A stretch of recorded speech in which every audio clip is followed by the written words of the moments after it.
ஹல்லேலூயா. கர்த்தர் நல்லவர். எல்லாரையும் ஆண்டவராகிய இயேசு கிறிஸ்துவின் விலையேறப்பட்ட நாமத்திலே நான் வாழ்த்தி வரவேற்கிறேன். தேவனாய் கர்த்தர் உங்களை அதிகமாக ஆசீர்வதிப்பாராக. இந்த நல்ல நாளிலும் கூட தேவ சமூகத்திலே நாம் ஒரு சில காரியங்களை தியானிக்க போகிறோம். வேதம் சொல்லுகிறது, அஞ்ஞானிகள் இந்த உலகத்தை குறித்து கவலைப்படும்போது தேவனுடைய பிள்ளைகள் இந்த உலகத்தை குறித்து கவலைப்படாதபடி தேவனுடைய ராஜ்யத்தை குறித்து கவலை உள்ளவர்களாக, இல்லைனா அதை தேடுகிறவர்களாக காணப்பட வேண்டும் என்று வேதம் சொல்லுகிறது. வேத வசனத்தின் அடிப்படையில் நாம் நம்முடைய வாழ்க்கையில் பெற்றுக்கொள்ள வேண்டியதான எல்லா ஆசீர்வாதங்களையும் தேவன் நமக்கு தருவார். வேத வசனத்தை மீறி எந்த ஒரு ஆசீர்வாதமும் தேவனுடைய சமூகத்திலிருந்து நாம் பெற்றுக்கொள்ள முடியாது. அப்படி வேதவசனத்திற்கு மிஞ்சி நடக்கிறதான எல்லா ஆசீர்வாதங்களும் தேவனால் கொடுக்கப்படுகிறது அல்ல அப்படிங்கிறத நாம் புரிந்து கொள்ள வேண்டும். ஹல்லேலூயா. தேவன் கொடுக்கிற எல்லா ஆசீர்வாதமும் நேர் வழியாக இருக்கும். குறுக்கு வழியில் வரக்கூடியதான எந்த ஒரு ஆசீர்வாதமும் தேவன் கொடுக்கிற ஆசீர்வாதம் கிடையாது. தேவன் கொடுக்கிற ஆசீர்வாதம் நம்முடைய உழைப்பிலிருந்து தேவன் நமக்கு கொடுப்பார். நம்முடைய பிரயாசத்திலிருந்து தேவன் கொடுப்பார். கையின் பிரயாசங்களை நீ சாப்பிடுவாய், அப்படிதான் வேதம் சொல்லுகிறது. தேவன் நம்மை அப்படிதான் நடத்துவார். தேவனுடைய ஆசீர்வாதங்களை பெற்றுக்கொள்வதற்கு என்ன செய்யணும் அப்படின்னு சொல்லி வேத வசனம் முழுவதும் ஆதியாகமம் முதல் வெளிப்படுத்தின விசேஷம் வரைக்கும் எழுதப்பட்டிருக்கு. ஏன் நாம் பெற்றுக்கொள்ளலை, ஏன் அதை அனுபவிக்கலை அப்படின்னா அதுக்கு காரணம் ஒன்றே ஒன்று தான். அந்த வசனத்தை நாம் ஃபாலோ பண்ணாததுனால, அதை கடைப்பிடிக்காததுனால, வேற ஒன்றுமே இல்லை. நீங்கள் ஒருவேளை உங்கள் மனதில் கேள்வி கேட்கலாம், எனக்கு ஏன் அப்படின்னா, உங்களுக்கு ஏன்னா நீங்கள் அந்த வார்த்தையை கீழ்ப்படியலை. இப்போ எனக்கு நான் ஆண்டவர்கிட்ட கேட்குறேன் அப்படின்னா, என்ன ஆண்டவரை எனக்கு மட்டும் இப்படி அப்படின்னு நான் கேட்டோம்னா, ஆண்டவர் என்ன சொல்லுவார், நீ அந்த வசனத்துக்கு என்ன பண்ணலை, கீழ்ப்படியலை. இதுதான் அதோடைய சாப்டர், வேற ஒன்றுமே இல்லை. வேத வசனத்திற்கு கீழ்ப்படியும் போது மாத்திரம் தேவனிடத்திலிருந்து ஆசீர்வாதம் வரும். வேத வசனத்தை மிஞ்சி இல்லைன்னா வேத வசனத்தை விட்டு நமக்கு ஏதாவது ஒன்று கிடைச்சிருக்கு அப்படின்னா, அப்படி கிடைக்கும்னு நம்ம கிடைச்சிருந்தாலும் அப்படி நம்ம கிடைக்கும்னு நினைச்சிருந்தாலும் அது தேவனுடையது அல்ல. ஹல்லேலூயா. நேற்று ராத்திரி அதை குறித்து உங்களிடத்தில் நான் சொன்னேன். உலகத்தில் இருக்கக்கூடியதான ஐஸ்வர்யவான்கள், பணக்காரர்கள், பணக்கார கிறிஸ்தவர்கள் எல்லாருமே தேவனால் ஆசீர்வதிக்கப்பட்டவர்கள் அப்படின்னு மட்டும் நினைச்சிடாதீங்க. அதில் ரெண்டு பகுதி இருக்கிறாங்க. ஒன்று, தேவனால் ஆசீர்வதிக்கப்பட்டவங்களும் இருக்கிறாங்க. இரண்டாவதாக, அவர்களை தேவனுடைய பிள்ளையாக வாழ விடாத அளவுக்கு பிசாசானவன் அவர்களை என்ன பண்ணியிருக்குது, ஆசீர்வாதம் பண்ணி வச்சிருக்கான். இப்போ நமக்கு ரெண்டுமே பிரச்சனை தான். ஒன்று, நம்முடைய தரித்திரம் தேவனை விட்டு நம்மளை அகன்று போக பண்ணிடும். இரண்டாவது, நம்முடைய ஐஸ்வர்யமும் தேவனை விட்டு நம்மளை என்ன பண்ணிடும், அகன்று போக பண்ணும். நாம் பணக்காரன் ஆனாலும் பிரச்சனை வரும், ஏழையாக இருந்தாலும் பிரச்சனை வரும். இப்போ ரெண்டும் அதான் நீதிமொழி எழுதும்போது சாலமன் ராஜா சொல்கிறாரு, என்னை பணக்காரன் ஆக்கிறாதீங்க, என்னை ஏழை ஆக்கிறாதீங்க. என்னை ஏழை ஆக்கினால் நான் என்ன பண்ணுவேன், மறுதளிப்பேன். என்னை பணக்காரன் ஆக்கினா நான் மறந்துடுவேன் அப்படின்ட்டு. என்னை ஒரு நடுநிலையாக வச்சிருங்க ஆண்டவரே அப்படி. அவருக்கு தெரியும், அவர் பெரிய கோடீஸ்வரன், உலகத்திலே அவர் தான் நம்பர் 1 பணக்காரர். இன்னைக்கு இருக்கக்கூடிய இப்போ இருக்கிற சொத்து மதிப்பு வேர்ல்டில் நம்பர் 1 சொல்லி எடுக்கிறாங்களா, அந்த கணக்கு வச்சு பார்க்கும்போது அவருக்கு ஈக்குவலான பணக்காரர்கள் இதுவரைக்கும் இந்த உலகத்தில் என்ன பண்ணலை, வரவே இல்லை. அவ்வளவு பெரிய கோடீஸ்வரர் தான் யார், இந்த சாலமன் ராஜா. அப்போ அவரே என்ன சொல்லுதாரு அப்படின்னா, இந்த உலகத்தில் எனக்கு ஒரு மேன்மையான இடமும் வேண்டாம், அதுபோல் அடித்தளத்தில் இருக்கக்கூடிய ஒரு இடமும் எனக்கு தேவையில்லை. ஏன்னா ரெண்டுமே தேவனை விட்டு நம்மளை என்ன பண்ணிடும், விலக்கிடும். அதனால் நாம் ஒரு நடுநிலையில் இருக்கணும். நிறைய ஊழியர்கள், நிறைய பரிசுத்தவான்கள் எல்லாம் ஆரம்பத்தில் தேவனை தேடி நல்லா வந்திருப்பாங்க. அப்புறமா என்ன நடக்கும் அப்படின்னா, அவங்களுக்கு ஐஸ்வர்யமும் பணமும் வந்த உடனே இதெல்லாம் மறந்துடுவாங்க, வந்த வழியை மறந்துடுவாங்க. அப்புறம் அவங்க என்ன பண்ணுவாங்க, உலக பிரகாரமாக வாழ ஆரம்பிச்சிருவாங்க. அதனால பாருங்க, தேவனை மறுதளிச்சிருவாங்க அப்படின்ன உடனே சபையை விட்டு போயிடுவாங்கன்னெல்லாம் சொல்ல முடியாது. சபைக்குள்ளேயே தான் இருப்பாங்க, ஆனால் தேவனை மறுதளித்து வாழ்ந்து கொண்டிருப்பாங்க. தேவனை எப்படி மறுதளிக்கிறது, வேத வசனத்துக்கு கீழ்ப்படியாத எல்லா நபர்களும் தேவனை மறுதளிக்கிறவர்கள் தான். பின்வாங்கி போனவங்கன்னு நம்ம சொல்கிறோம்ல, ஒரு லிஸ்ட்டில் நம்ம சர்ச்சில் எல்லாரும் பின்வாங்கி போயிட்டாங்கன்னு, அதே லிஸ்ட்டில் சபையிலையும் உட்கார்ந்துட்டு இருக்கிறோம். எப்படி உட்கார்ந்துட்டு இருக்கிறோம், வேத வசனத்தை மறுதலித்து வேத வசனத்துக்கு கீழ்ப்படியாதபடி யாரெல்லாம் இருக்கிறோமோ நம்ம எல்லாருமே எந்த லிஸ்ட்டில் தான் இருக்கிறோம்? சபையிலிருந்து போயிட்டாங்க பார்த்தீங்களா, வெளியே போயிட்டாங்களா, எனக்கு இந்த சபையும் வேண்டாம் ஆண்டவர் வேண்டாம்னு போன அதே லிஸ்ட்டில் தான் எங்கே யார் இருக்கிறா? உள்ளே இருக்கிறவங்களும் இருக்கிறோம். அவர்கள் ஆனால் ஒன்று பார்த்தா அவங்க தான் பெஸ்ட்டுன்னு நம்ம சொல்ல முடியும். ஏன்னா அவங்க வேண்டான்னு ஒரேடியாக என்ன பண்ணிட்டாங்க, போயிட்டாங்க. ஆனால் உள்ளே இருக்கிறோம் நம்ம தான் எப்படி இருக்கிறோம்? வேணும் வேண்டாம் மறுதலிச்சு நிற்கிறோம் இல்லைங்களா? அப்போ அதான் பைபிள் சொல்லுகிறது, அனலும் இல்லை குளிரும் இல்லை, வெதுவெதுப்பான ஒரு நிலை. நான் உங்களை வாந்தி பண்ணிடுவேன். போனவங்க கூட பிரச்சனை இல்லை, ஆனால் இவங்களை ஆண்டவர் என்ன பண்ணுவார்? வாந்தி பண்ணிடுவேன் அப்படிங்கிறார். ஒரு நாள் ஆண்டவர் தூக்கி வீசிடுவார்னு அதுக்கு அர்த்தம். உங்களை வேண்டான்னு சொல்லி தூக்கி என்ன பண்ணிடுவேன்? பைபிள் ஒரு வசனம் இருக்குல்ல, என் நாமத்தினாலே பிசாசுகளை விரட்டி வியாதிகளை குணமாக்கி அற்புதங்கள் எல்லாம் செய்வாங்க, நான் உங்களை அறியேன் அப்படிங்கிறார். அப்போ அதுக்கு அர்த்தம் என்ன? அந்த வார்த்தை தான், உங்களை நான் வாந்தி பண்ணிடுவேன், உங்களை வேண்டான்னு சொல்லி தூக்கி எறிஞ்சிருவேன், நீங்கள் எனக்கு தேவையில்லை அப்படிங்கிற லிஸ்ட்டில் அங்கே வந்துடும். பிரைஸோடு ஹல்லேலூயா. அப்போ நாம் என்ன செய்யணும்? வேத வசனம் சொல்லுகிறது, முதலாவது தேவனுடைய ராஜ்யத்தின் நீதியும் தேடுங்கள், அப்போது நீங்கள் எதிர்பார்த்து கொண்டிருக்கிற ஆசீர்வாதம், நீங்கள் எதிர்பார்த்து கொண்டிருக்கிற காரியம், நீங்கள் என்ன எதிர்பார்த்து கொண்டிருக்கிறீங்க அது உங்களுக்கு கிடைக்கும். இப்போ தேவனுடைய ராஜ்யத்தை தேட சொல்கிறார். அப்போ தேவனுடைய ராஜ்யத்தை தேட சொல்கிறான்னா அதுலேயும் அவருக்கு என்ன இருக்குது? ஒரு நோக்கம் இருக்கிறது. இப்போ பைபிளில் தேவனுடைய ராஜ்யத்தை தேடுங்கள் அப்படின்னு எழுதப்பட்டிருக்கு. இப்போ ஆண்டவர் இதை என்ன சொல்லியிருக்கிறாரு? ஒரு உள்நோக்கத்தோடு பேசியிருக்கிறார். என்ன பண்ணியிருக்கிறாரு? ஒரு உள்நோக்கம்னா என்ன? தேவனுடைய ராஜ்யத்தை தேடும்போது அப்போ தேவனுடைய ராஜ்யத்துக்கு போகணுங்கிறதானா எண்ணம் வரும். இப்போ தேவனுடைய ராஜ்யத்துக்குள்ள போகணும் அப்படின்னா பைபிள் என்ன சொல்லுகிறது? பாவத்தை விட்டு விலகி வரணும். அப்போ அந்த வார்த்தையுடைய பொருள் என்ன? நீங்கள் பாவத்தை விட்டு வெளியே வரணும்னு சொல்றதுக்கு பதிலாக ஆண்டவர் சொல்றாரு, நீங்கள் தேவனுடைய ராஜ்யத்தை தேடுங்க அப்படிங்கிறார். அப்போ தேவனுடைய ராஜ்யத்தை நீங்கள் தேடும்போது ஆட்டோமேட்டிக்காக உங்களுக்கு என்ன வருது? பாவத்தை குறித்ததான ஒரு வெறுப்பு வருகிறது. பாவத்தை விட்டு நீங்கள் வெளியே வாருங்க இல்லையா? இதான யதார்த்தமாக நடந்து கொண்டிருக்கிற நிகழ்ச்சி. இப்போ நீங்கள் உதாரணமாக பார்த்தீங்க அப்படின்னா நம்ம எல்லாருமே தேவனுடைய பிள்ளைங்க தான், நம்ம எல்லாரும் ஆண்டவரை ஆராதிக்கிறவங்க தான், நம்ம எல்லாரும் கர்த்தருடைய பிள்ளைங்க தான். சில நேரங்களில் நாம் உலகத்தை தேடுகிறவர்களாகவே இருக்கிறோம். சில நேரங்களில் உலக கவலைகளினால மூழ்கடிக்கப்பட்டிருக்கிறோம். சில நேரங்களில் நாம் தேவனையே மறந்து இல்லைன்னா தேவனை விட்டு ரொம்ப தூரம் போனவர்களாக வாழ்ந்து கொண்டிருக்கிறோம். புரியுதா உங்களுக்கு? அப்போ வேத வசனத்தின் அடிப்படையில் அந்த வார்த்தை சொல்றதுக்கு காரணம் என்ன? நீங்கள் தேவனை தேடும் போது உங்களுக்கு ஆசீர்வாதம் வரும்னு அவர் சொல்லியிருப்பாரு. ஆனால் அதுக்கு பதிலாக அவர் என்ன சொல்லியிருக்கிறாரு? தேவனுடைய ராஜ்யத்தை தேடுங்க. நீங்க தேவனை தேடுங்கன்னா நீங்க எங்க வருவீங்க? பிரேயர் பண்ண வருவீங்க, ஆராதிக்க வருவீங்க, உபவாசிக்க வருவீங்க. அப்ப தேவனை தேடுனா போதும் அப்படிங்கிறதான் என்ன அவங்களுக்குள்ள வரும். அப்ப இப்போ எப்படி வருகிறது அப்படின்னா, நீங்கள் தேவனுடைய ராஜ்யத்தை தேடுங்க. அப்ப தேவனுடைய ராஜ்யத்தை தேட நீங்க எங்க போகணும்? வேதாகமத்துக்குள்ள தான் போகணும். அப்ப வேதாகமத்துக்குள்ள போகும்போது அப்ப வேத வசனம் என்ன சொல்லுகிறது? ஒருவன் தேவனுடைய ராஜ்யத்தில் பிரவேசிக்க வேண்டுமானால் என்ன செய்யணும்? பைபிளில் அதுக்கு நிறைய எவிடன்ஸ் கொடுக்கப்பட்டிருக்கிறது. நீங்கள் சிறு பிள்ளைகளை போல மாறணும், நீங்கள் மனம் திரும்பணும், நீங்கள் பாவத்தை விட்டு வெளியே வரணும், பரிசுத்தாவின் அபிஷேகத்தை பெற்றுக்கொள்ளணும், சபையில் அங்கமாக மாற்றப்படணும், அந்யுன்யம் இருக்கணும், திருவிருந்தில் பங்குள்ளவங்களா மாறணும், அபிஷேகமும் வல்லமையும் உங்களுக்குள்ள வரணும், ஊழியம் செய்யணும். இப்படி நிறைய கட்டளைகளை கொண்டு கர்த்தர் என்ன பண்ணியிருக்கிறாரு? நிரப்பி வச்சிருக்கிறார். ஆனால் ஒரே வார்த்தை தான், என்னது? தேவனுடைய ராஜ்யத்தை தேடுங்க. ஒரே வார்த்தைக்குள்ள எல்லாம் அடங்கி இருக்கு. அப்போ நீங்க நல்லா கவனிங்க, அந்த வார்த்தை சொல்லப்பட்டிருக்கிற நோக்கம் ரெண்டு காரியங்களை கர்த்தர் நமக்கு தர விரும்புகிறார். ஒன்று உலகத்தின் ஆசீர்வாதம், இரண்டாவதாக தேவன் நமக்கு வைத்திருக்கிற நித்திய பரலோக ஆசீர்வாதம். அப்போ நேரடியாக இந்த வார்த்தை உங்களுக்குள்ளாக வராதபடி இது மறைமுகமாக வந்திருக்கிறது. மறைமுகமாக ஆண்டவர் உங்ககிட்ட என்ன சொல்றாருன்னா, நீங்கள் பாவத்தை விட்டு விலகி வேத வசனத்துக்கு கீழ்ப்படிந்து பரிசுத்தமுள்ள வாழ்க்கை வாழ்ந்து தேவனுக்கு உகந்த பாத்திரங்களாக நீங்கள் மாற்றப்படும் போது நீங்கள் கவலைப்பட்டு எதிர்பார்த்து கொண்டிருக்கிற காரியங்கள் உங்களுக்கு வரும். அல்லேலூயா, அல்லேலூயா. வேற வழி கிடையாது. வேற வழியில ஆசீர்வாதம் என்ன பண்ணாது? வராது.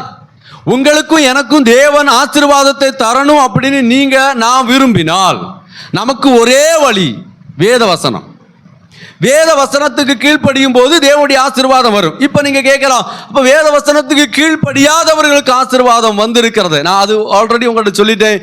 அவர்களை யார் ஆசீர்வாதம் பண்ணி வச்சிருக்கிறார் அப்படின்னு கேட்டீங்கன்னா, பிசாசானவன் ஆசீர்வாதம் பண்ணி வச்சிருக்கான். எதுக்காக தெரியுமா? இப்ப அவங்க ஆசீர்வாதமா இருக்கிறதுனால அவர்கள் ஒரு நாள் தேவனுடைய ராஜ்யத்தை தேட மாட்டாங்க. அல்லேலூயா. இன்னைக்கு பாருங்க, எத்தனை ஐஸ்வர்யவான்கள், எத்தனை பணக்காரர்கள் இன்னைக்கு ஆலயத்துக்கு போகல, தேவனை தேடல, பயம் இல்லை, சுயபலத்தில் வாழ்றாங்க இல்லையா? உங்களுக்கு தெரியுமா? பார்த்துருக்கீங்களா? என்னுடைய அறிவில் நிறைய பேர் இருக்கிறாங்க, எல்லா வசதியும் இருக்கும், பரிசுத்த நாளை குலைச்சல் பண்ணி இன்னைக்கு வீட்டில் இருப்பாங்க, பணக்காரர்கள், ஐஸ்வர்யவான்கள். இன்னைக்கு அவங்க கடை வியாபாரம் நடக்கும், இன்னைக்கு அவங்க தொழில் நடந்து கொண்டிருக்கும், இன்னைக்கு அவங்க காரியங்கள் எல்லாம் நடக்கும். வேதம் சொல்லுகிறது இது பரிசுத்த ஓய்வு நாள், இதை நீங்க அலட்சியமாக எண்ணாதீங்க, இதை நீங்க கனப்படுத்துங்க அப்படின்னு ஆண்டவர் சொல்லும் போது, இன்னைக்கு அது அலட்சியமாக எண்ணிக்கொண்டிருக்கிற எத்தனையோ கிறிஸ்தவர்கள் இருக்கிறாங்க. இன்னைக்கு எத்தனை கிறிஸ்தவருடைய கடை ஆலங்குளத்தில் அடைக்கப்பட்டிருக்கிறது. அல்லேலூயா. வேர்ல்டில் எடுத்து பாருங்க, இன்னைக்கு எத்தனை கிறிஸ்தவர்கள் கடையில் லீவை போட்டுட்டு இது பரிசுத்த ஓய்வு நாள், இதில் எனக்கு எத்தனை கோடி லாபம் வந்தாலும் எனக்கு வேண்டாம்னு சொல்லி கடவுளை ஆராதிக்க வந்திருக்கிறாங்க. அப்போ அவங்க ஆசீர்வாதமாக இருக்கிறாங்களா? அப்போ நம்ம பார்வைக்கு எப்படி தோணும்? அப்போ அவங்க சர்ச்சுக்கு போகிற ஆசீர்வாதமாக இருக்கிறாங்களே அப்படின்னா, நீங்கள் நல்லா புரிஞ்சுக்காங்க, அவர்களை பிசாசானவன் ஆசீர்வாதங்களை கொடுத்து அவருடைய கண்களை அடைத்து தேவனுடைய ராஜ்யத்துக்கு போக விடாதபடி அவர்களை இங்க ரெடி பண்ணி வச்சிருக்கிறோம். அல்லேலூயா, அல்லேலூயா. புரியுதா உங்களுக்கு?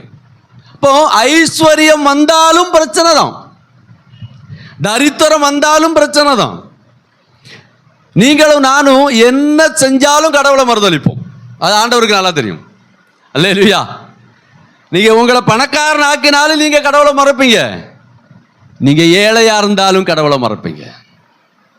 ஆண்டவருக்கு நம்மை குறித்து நல்லா தெரியும். பைபிள் சொல்லுகிறது ஆராய்ந்து அறிந்திருக்கிறார். பெர்க்மான் ஐயா பாட்டு பாடி இருக்கிறார்ல, ஆராய்ந்து அறிந்திருக்கிறார்.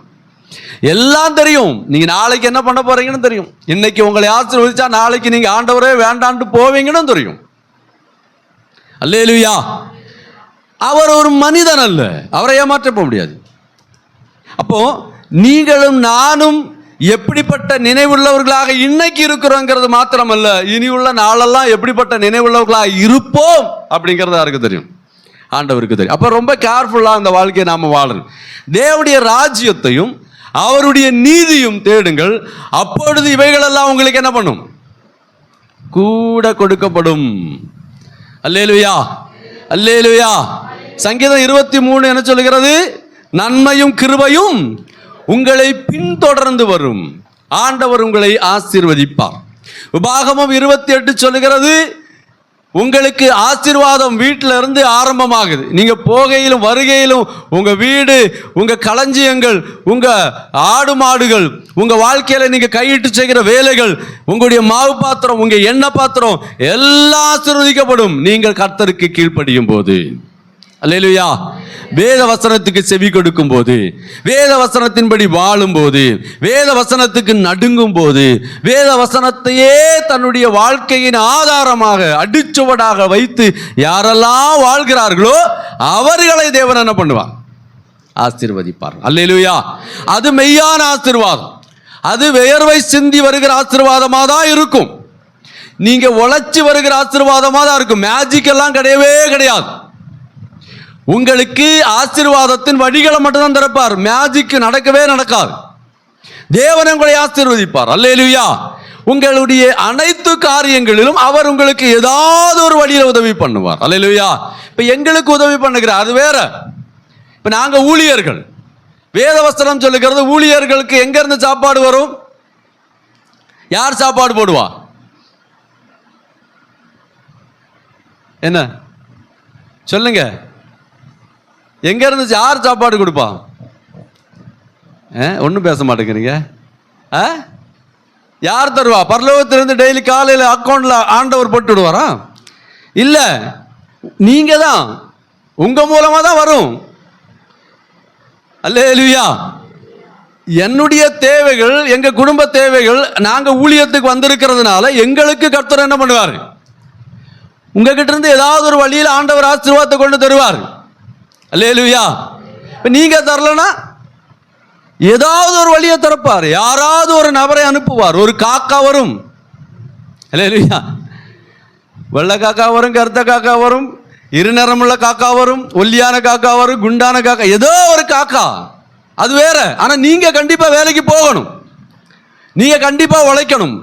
தேவன் தேவனுடைய ஊழியர்களை சபையிலே, சபை மக்களை கொண்டு போஷிப்பார். சபையில ஏன் காணிக்கை எடுக்கப்படுகிறது? யாருக்காக? ஆண்டவர் கிடையாது. ஆண்டவர் தன்னுடைய ஊழியருக்காக வச்சிருக்கிறார். வேத வசனத்தை படிச்சு பாருங்க. 12 கோத்திரத்திற்கும் ஆண்டவர் இந்த பூமியிலே நலத்தை கொடுத்த போது அதுல 11 கோத்திரத்துக்கு மாத்திரம்தான் பங்கிட்டு கொடுத்தார். ஒரு கோத்திரமா இருக்கிற லேவி கோத்திரத்துக்கு ஒண்ணுமே கொடுக்கல. அவங்களுக்கு எது பங்கு தெரியுமா? பலிபீடம் தான் பங்கு. அப்படின்னா பலிபீடத்திலே வரக்கூடியதான இந்த ஆகாரத்தை தான் யார் சாப்பிடணும்? ஊழியர்கள் சாப்பிடணும். அல்லேலூயா. அதனால கிழிஞ்சு போனது நோட்டெல்லாம் போட்டீங்கன்னா மேலே பரலோகத்தில் கணக்கு கொடுக்கேண்டி வரும். அல்லேலூயா. உங்க மனப்பூர்வமாக கொடுங்க. நான் கேட்கல, எனக்கு நான் சொன்னோம்ல, நீங்க தரலன்னா வேற வழி திறக்கும். அல்லேலூயா. நான் சொல்றது, தேவனுக்கு நீங்க கொடுக்குறீங்க அப்படின்னா இது என்ன பண்றீங்க? நீங்க கொடுக்கிற காணிக்கை எதுக்காக? அல்லேலூயா. 20 ரூபா கொடுக்குறீங்க காணிக்கை அப்படின்னா 20 கிலோ 5 கிலோ அரிசி வாங்கி சாப்பிட முடியாது. அல்லேலூயா. முடியுமா? முடியாதா? ஏன் தசம பாகத்தை கர்த்தர் வச்சிருக்கிறார்? அது யாருக்காக தான்? சபைக்காக தான், தேவனுடைய ஊழியர்களுக்காக. சபையில மிஞ்சி வரதை எங்க போடுவார்? ஊழியர் சபையுடைய வளர்ச்சிக்காக போடுவார். இந்த ஒரு ஊழியரை தாங்குவார். இல்லைன்னா இந்த ஒரு காரியத்துக்கு அதை பயன்படுத்துவாங்க, சபையின் காரியத்துக்கு பயன்படுத்துவாங்க. நீங்க நினைக்க கூடாது பாஸ்டர் காணிக்கையெல்லாம் வாங்கி பேங்க்ல டிபாசிட் பண்ணி வச்சிருக்கிறாரா? அப்படி டிபாசிட் பண்றது அல்லேலூயா, அப்படி ஆட்கள் இருக்க தான் செய்யறாங்க. நான் அப்படி சொல்லல, நான் சொல்றது உங்களுக்கு புரியுதா? அப்போ சபை மக்கள் உழைக்கணும், சபை மக்கள் வியர்வை சிந்தணும், சபை மக்கள் வேலைக்கு போகணும். 24 மணி நேரம் ஜெபம் பண்ணிக்கிட்டே சபையில் இருக்க சொல்லல, 24 மணி நேரம் ஊழியன்னு ஓடிட்டு நடக்க சொல்லல. உங்களுக்கு தேவன் கொடுத்திருக்கிற நாட்களிலே வியர்வை சிந்தி நீங்க உழைச்சி அதுல வருகிற வருமானத்தில் ஒரு பெர்சன்டேஜ் ஆண்டவருக்காக, ஆண்டவருடைய ஊழியத்துக்காக நீங்க கொடுக்கும் போது தேவன் அந்த உங்களுடைய உழைப்பின் பலனை ஆசீர்வதிப்பார். அப்ப முதலாவது நீங்கள் தேவனுடைய ராஜ்யத்துக்காக நீங்க செயல்பட ஆரம்பிக்கும் போது, நீங்கள் காரியங்களை செய்யும் போது தேவன் ஆசீர்வதிப்பார். அல்லேலூயா, அல்லேலூயா. இப்ப புரியுதா? அப்ப பாஸ்டருக்கு நீங்க ஏன் காணிக்கப்பட்டு இருக்கீங்கன்னு நினைச்சிட்டு இருக்கீங்க அப்படின்னா கடவுளுக்கு அப்படின்னு நினைக்கிறீங்க. கடவுளுக்கு தான். ஆனா கடவுள் அதை யாருக்காக ஏற்படுத்தி இருக்கிறார்? அல்லேலூயா, அல்லேலூயா. கடவுள் யாருக்காக? கடவுள் யாருக்காக வச்சிருக்கிறான்னா, உங்க வீட்டில் நீங்க ஒரு ப்ரேயர் மீட்டிங் வச்சு காணிக்கை தரீங்கன்னா அந்த காணிக்கை யாருக்கு கொடுக்கப்பட்டிருக்கிறது? ஒரு பர்த்டே பார்ட்டி வைக்கிறீங்க, 5000 ரூபாய்க்கு ட்ரெஸ்ஸும் கேக்கும் வாங்குறீங்க, ஊழியக்காரங்களை எவ்வளவு காணிக்கை கொடுக்குறீங்க? கொடுக்கிறதே இல்லை பாஸ்டர். 100 ரூபா காணிக்கை. அல்லேலூயா. உண்மையா இல்லையா? இப்போ தேவனுக்கு நீங்க கொடுக்கும், நீங்க எதனாலும் நீங்க மனமுகுந்து தேவனுக்கு கொடுங்க. அதாவது உண்மையிலேயே சர்ச்சுடைய ரூல் அப்படின்னு கேட்டீங்கன்னா, புதிய ஏற்பாடுல புதிய ஏற்பாடுல வேற, அது நீங்க பண்ணவே முடியாது ஒரு நாளும். பழைய ஏற்பாடுடைய லிஸ்ட் எடுத்துட்டீங்கன்னா 100க்கு எவ்வளவு? 10%. அது எல்லாமே வரும், அது எல்லாமே அடங்கும்.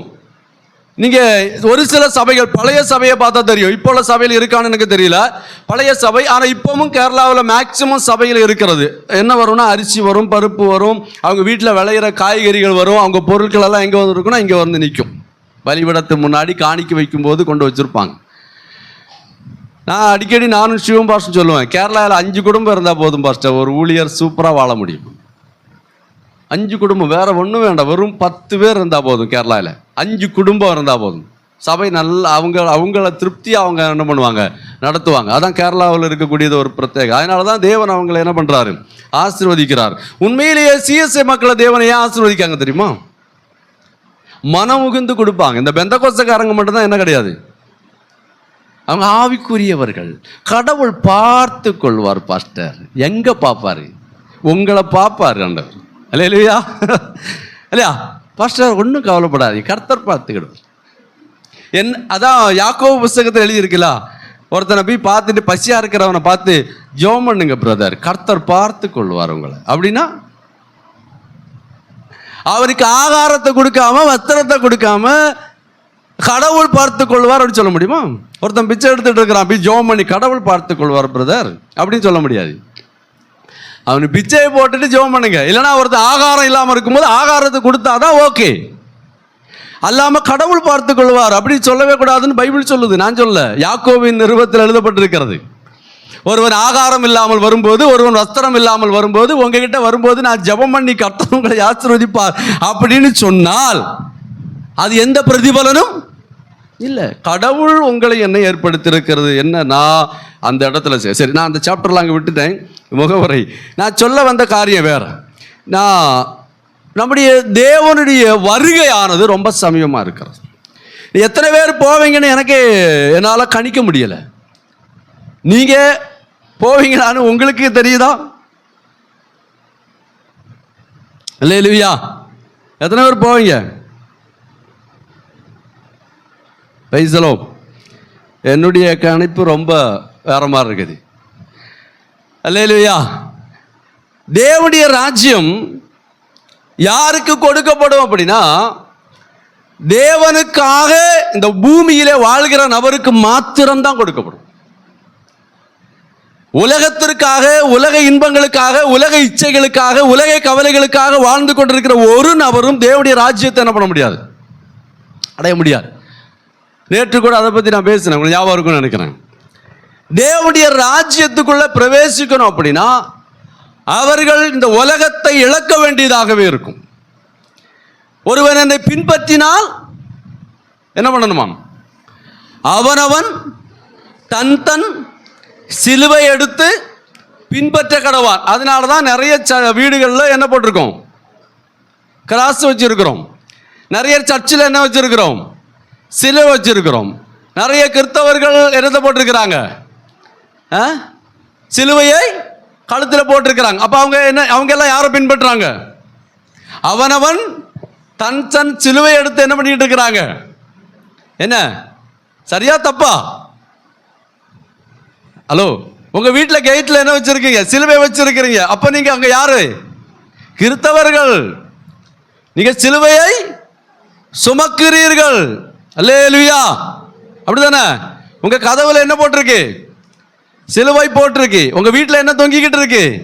சிலுவை. கழுத்துல என்ன தொங்கிக்கிட்டு இருக்கு? அல்லேலூயா. இவர்கள் ஒன்றும் தேவனுடைய ராஜ்யத்துக்குள்ள என்ன பண்ண முடியாது, பிரவேசிக்க முடியாது. கல்லறையிலும் சிலுவை தான் வச்சிருக்கிறோம். எங்க? கல்லறையிலும் சிலுவை வச்சிருக்கிறாங்க. கேரளாவில் போய் பார்த்தீங்கன்னா டாஸ்மார்க்கிலையும் இயேசு கிறிஸ்து இருக்கிறார். இல்லையா? இருக்கிறானா இல்லையா? புரியுதா உங்களுக்கு? டாஸ்மார்க்கில் இயேசு கிறிஸ்து இருக்கிறார். ஃபைனான்ஸ் கம்பெனியில் இயேசு கிறிஸ்து இருக்கிறார். சில தவறான காரியங்கள் செய்கிற இடங்களிலும் இயேசு கிறிஸ்து இருக்கிறார். எல்லா இடங்களும் வண்டியில போறங்க இயேசுவும் இருப்பாரு, இந்த பக்கம் அல்லாவும் இருப்பாரு, இந்த பக்கம் முருகனும் இருப்பாரு. எல்லா இடங்களிலும் இயேசு இருக்கிறார். நீங்க குமிழின்னு சொல்லி ஒரு இடம் இருக்கு, இஸ்ராயல் பேருக்கு தெரியும் நினைக்கிறேன். அந்த மலை ஏறி போகும்போது பாத்தீங்கன்னா, மலை ஏறி போகிறதுக்கு ஒவ்வொரு கடவுளுக்கும் லஞ்சம் கொடுத்துட்டு போகணும். இயேசு கிறிஸ்துவுக்கு 50 பைசா, முருகனுக்கு 50 பைசா, அல்லாவுக்கு 50 பைசா. 50 பைசா கொடுத்தா அந்த மலையை என்ன பண்ணிடுவாங்க, ஏறி போயிடுவாங்க. நிறைய சர்ச்சுக்கு முன்னாடி பெரிய உண்டியலை போட்டு வச்சிருப்பாங்க. வண்டியில இருந்து தூக்கி எறிவாங்க, பிச்சை போட்டு போவாங்க ஆண்டவருக்கு. எப்படி காணிக்கை கொடுக்கணும்னு பைபிள் எழுதியிருக்கு. அதை எப்படி கொண்டு வரணும், அதை எப்படி கொடுக்கணும் அப்படின்னு நிறைய விவஸ்தை இருக்கிறது பைபிள்ல. இது ஒன்றும் தேவன் அங்கீகரிக்க மாட்டார். அல்லேலூயா. புரியுதா உங்களுக்கு? அப்படிப்பட்ட காணிக்கை தொட்டியில போய் எதை போடாதீங்க, காணிக்கையை போடாதீங்க. தேவன் அதை விரும்பல. நிறைய மலைகள்ல இருக்கு. நான் எங்க ஊர்ல மட்டும் தான் பார்த்துருக்கிறேன், நிறைய இடங்கள்ல இருக்கு. எனக்கு தெரிஞ்சதை நான் சொல்றேன். நான் ஸ்கூல்ல படிக்கும் போது யோசிச்சிருக்கிறேன், நானே போட்டிருக்கிறேன். ஆண்டவரே, நான் போன உடனே லீவு வரணும்னு சொல்லி எல்லா சாமிக்கும் 50 பைசா காணிக்க லஞ்சம். இது ஒன்றும் தேவனுடைய ராஜ்யத்துக்குள்ள என்ன பண்ணாது, கொண்டு போகாது.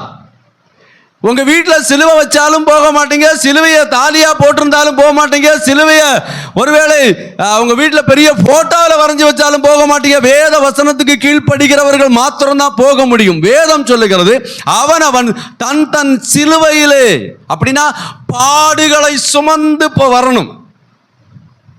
ஒருவன் என்னை பின்பற்றினால் அவனவனுக்கு வைக்கப்பட்டிருக்கிற பாடுகள் என்ன, கஷ்டங்கள் என்ன, போராட்டங்கள் என்ன, நெருக்கங்கள் என்ன, அதையெல்லாம் அவர்கள் கீழ்ப்படிந்து அதை பின்பற்றி அதை சகித்து அதை பொறுத்து அதில் அவர்கள் கிறிஸ்தவர்களாக வாழ்ந்து வந்தால் மாத்திரம் பரலோகத்துக்கு வந்தால் போதும்.